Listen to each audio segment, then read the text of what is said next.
Hi, I'm the Sweet Talker, and in today's lesson, we'll learn how to mark a script. You're going to need highlighters, pencils, markers, and pens, and your script. If your script is on a computer screen, go ahead and print it out. If it's in a book, make a copy of it for yourself. Hard copy is easier to work with. Believe me, no one will recognize it when you're done with it. Everyone marks their script in their own unique way that works for them. Some people like lines, some people like little stars or hearts, some people like using lots and lots of color. Use symbols and identifiers that you will find instantly recognizable. First, read through your script. Take note of where your attention falls first. Now go back and highlight or mark important verbs or actions. In the following example, our important verbs and action words are destroy, outflank, tramp, destroy, erase, blot, sully, substitute, remembers, and spoke.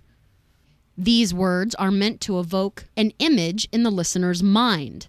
Next, use a different color or a different symbol and highlight or mark important nouns.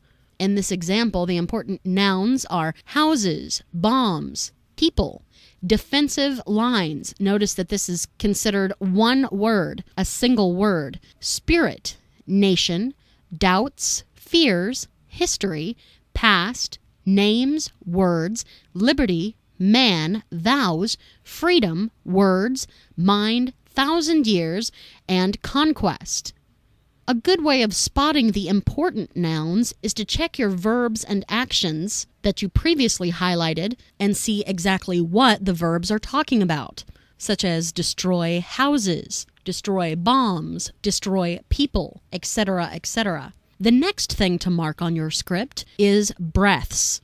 This is the spot where you will pause and take a deep, silent breath to go on to the next section. A good rule of thumb is to use the first word in a paragraph, the first word in any long sentence or long sentence fragment marked with a comma, and any pronoun that describes the speaker, such as I, me, we, our, or my.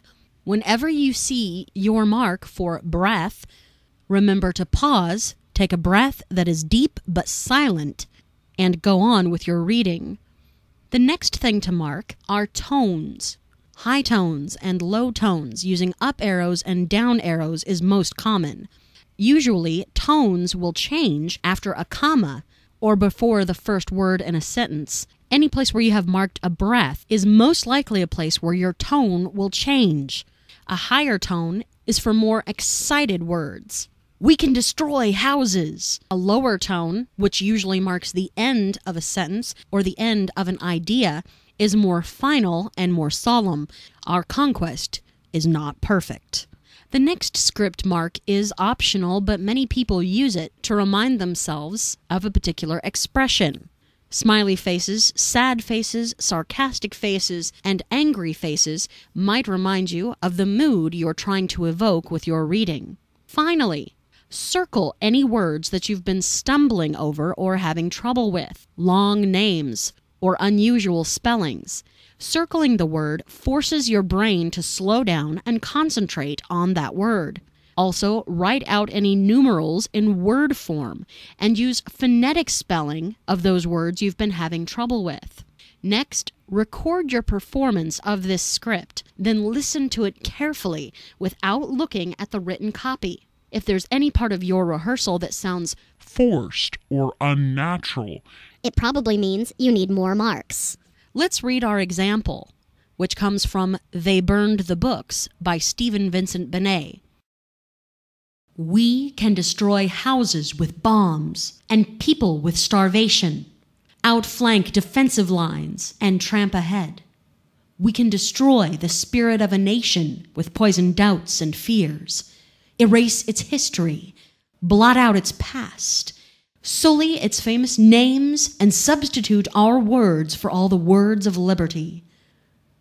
But while there is a single man alive, hidden or starving, who somehow remembers the vows of freedom, the undying words that spoke for man's free mind, though they were said 1,000 years ago, our conquest is not perfect. More lessons on the way. I'm the Sweet Talker. Thanks for listening.